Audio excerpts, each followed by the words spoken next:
airplane fly across their school with their name on it talking about daddy love you. Like, ain't no little kid finna be embarrassed by that shit. They gonna be stunting, like they gonna be, you feel me, like, nigga, my daddy the shit. Like, nigga, I got a whole airplane over the school with my name on it. They not finna be embarrassed about that shit. They gonna think that shit dope. And all the other kids gonna be mad and jealous. They ain't gonna be laughing. They gonna be, either they gonna clinch to it and love it and praise them like, oh, that was cool, or they gonna be mad, they gonna be jealous, but they ain't gonna be making fun of you for sure. That's a for sure thing. But the only thing I ain't feel, the little rant, like, bro, you super rich, you feel me, like, so when shit get that real, you gotta put that social media shit to the side. Oh, my nigga Don Vu in this thing, bro. What's up, bro? I sidetracked. You know, I'm telling y'all I'm on the live, you feel me? So y'all can't see what's going on with the live and the show at the same time because they not synced together. But, you know what I'm saying? I got my bro in this thing, Terry Gunz, my nigga Don Vu in this thing. But, yeah, though, back to Tyrese. Let me add my nigga in. Hold on. Let me see. I'm trying to scroll on the computer instead of, let me see. Let me add my nigga. But yeah, I thought it was cool till he got on that thing and started showing himself crying and doing all the extra, you feel me? Like, I don't think that was too cool. What's up, bro? Man, we in this thing. You feel me? Lived up. Taking it easy on this Friday night. Man, you know, man, I'm so mad, bro.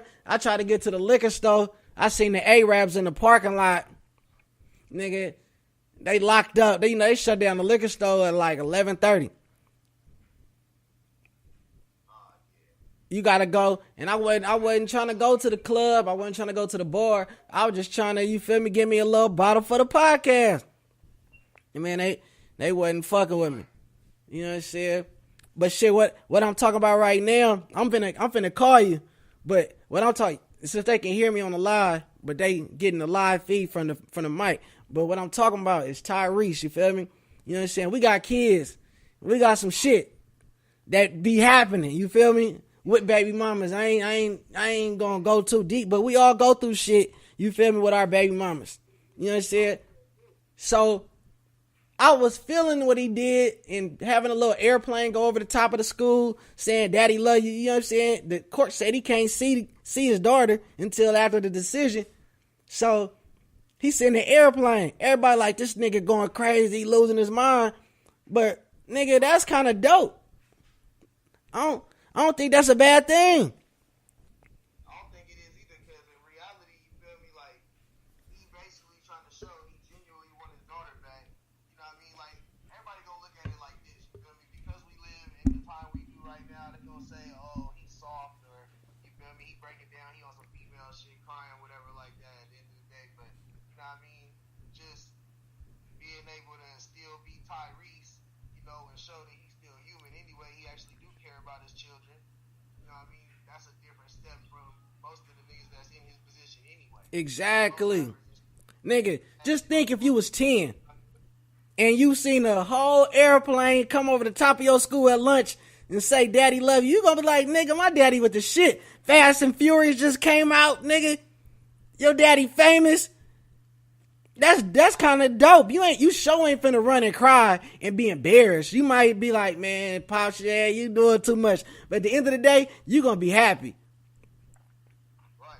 Yeah, exactly. You know what I mean? A lot of, like, most of the rappers and shit, you feel me, you find out that they got child support shit and problems like that through the tabloids and shit, because people in their business. They not even gonna come out and say that shit, you feel me, or let you even get to know them on that type of level. So the fact that he even willing to come out like that, you know, I mean, like he got to in reality, so the court see he's serious. You know what I mean? So everybody that's gonna hate, they gonna have their own opinions on what he should do or shouldn't do. But at the end of the day, you know what I mean? You can't judge the man when you're talking about his child, his flesh and blood. You know what I mean?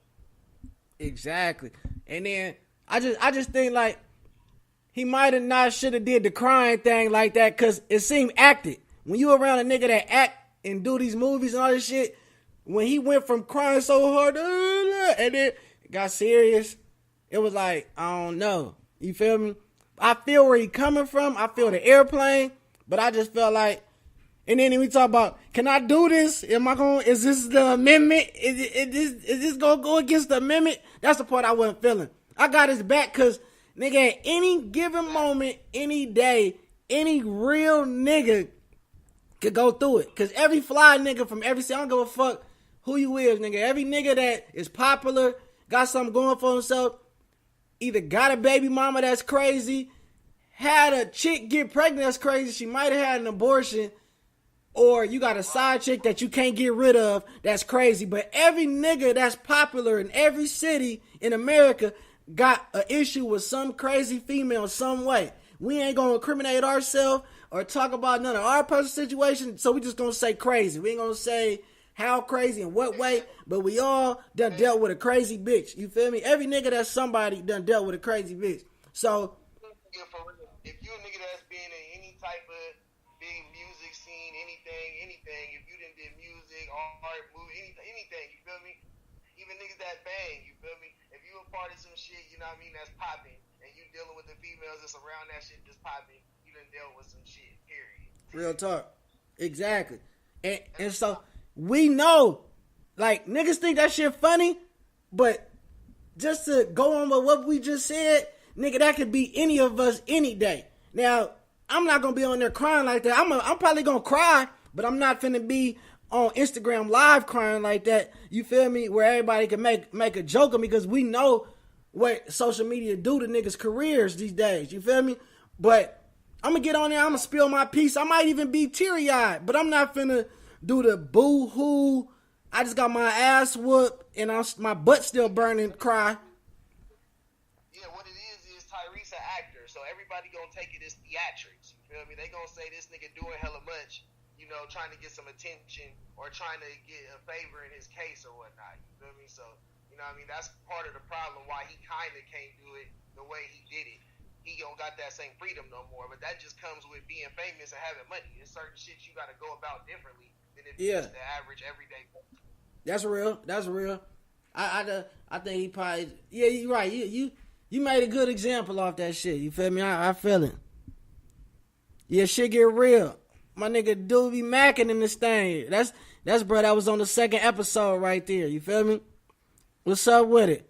I got 500 in the building, East Oakland, my nigga Renzo. What's up?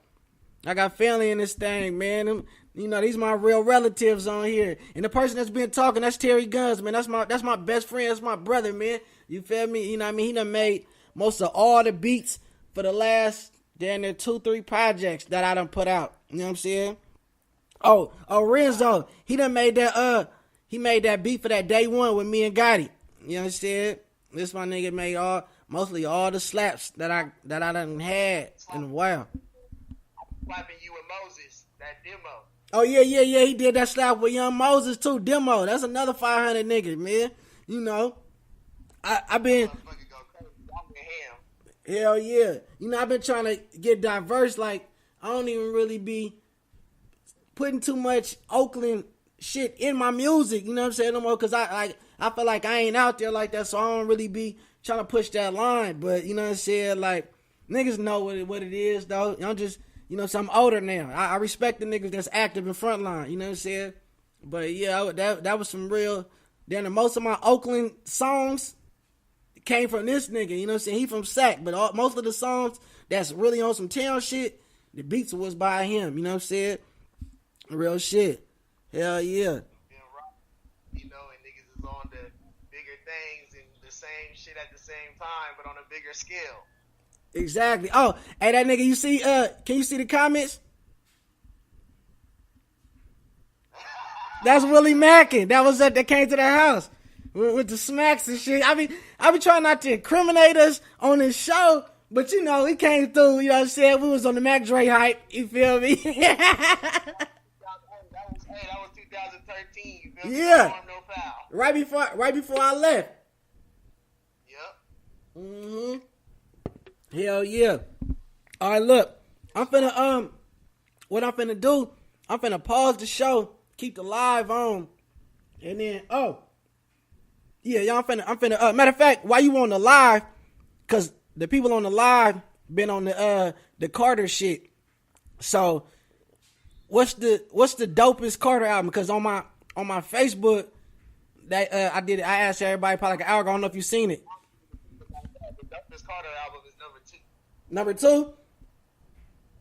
Number 2 for sure. That's the dopest one, hands down. I say, I respect that because that's when he made the statement and stood up to it that he was the greatest rapper alive. And at that time, the real hip hop era was still on. There was still a less than 5-year-old Dope Nas album. It was a less than 2-year-old Jay-Z album. It was a Jada album out. It was a State Property album. That was about 2-3 years old. Bean's last album was probably like 2 years before that. Nigga, it was a lot of Dipset albums out. It was a lot of hip hop. Scarface had an album around that time. That was Scarface came back. Scarface had some shit. And, Who? Jada was out. Yeah, Jada was out. Jada had a solo album. It was a lot of niggas that was still, they was in their last stretch. 50 had a hot album. I think that was the massacre, around the massacre time. Kanye was dope. Banks was out around. Who? Yep, Cassidy was doing the hotel shit at that time. Yup, and he came with the nigga, I'm the dopest out. You know what I'm saying? Joe Budden had that pump it up before he fell off. No disrespect. Shout out to the podcast gang. You know what I'm saying? He know what time it is. He retired. You know what I'm saying? But it was a lot of shit. The game was the hottest LA thing. He was new. You feel me? G Unit. And he came with that shit, made that statement, and he stood by it. Then nobody contest him. Then nobody say, no, I'm the greatest. Not one person.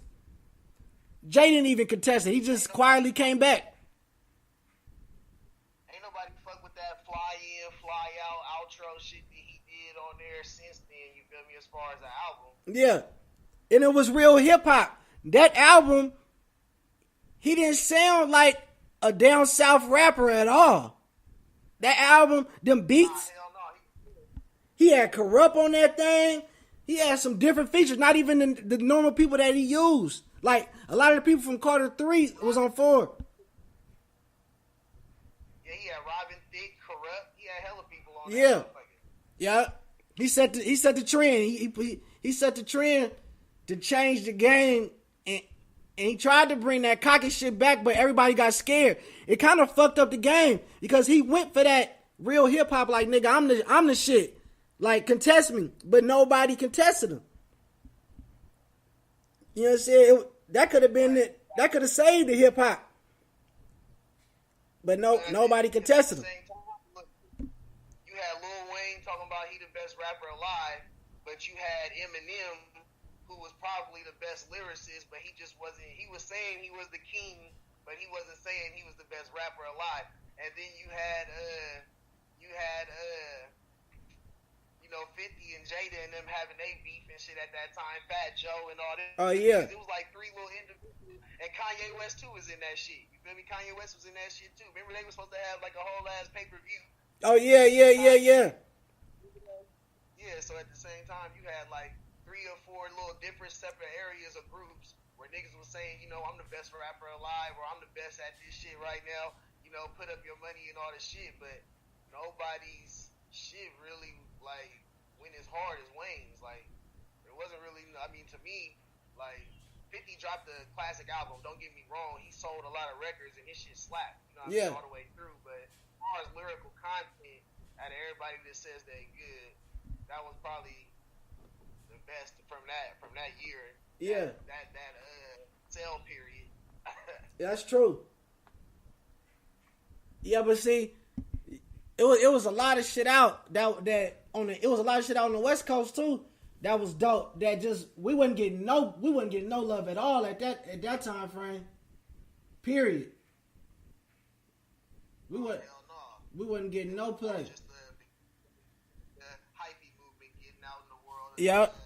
Up north like that, like with Federation and them was doing their thing and shit, Rick Rock and all that. So, but it was still just a Northern Cali thing at that point. Like, Yeah.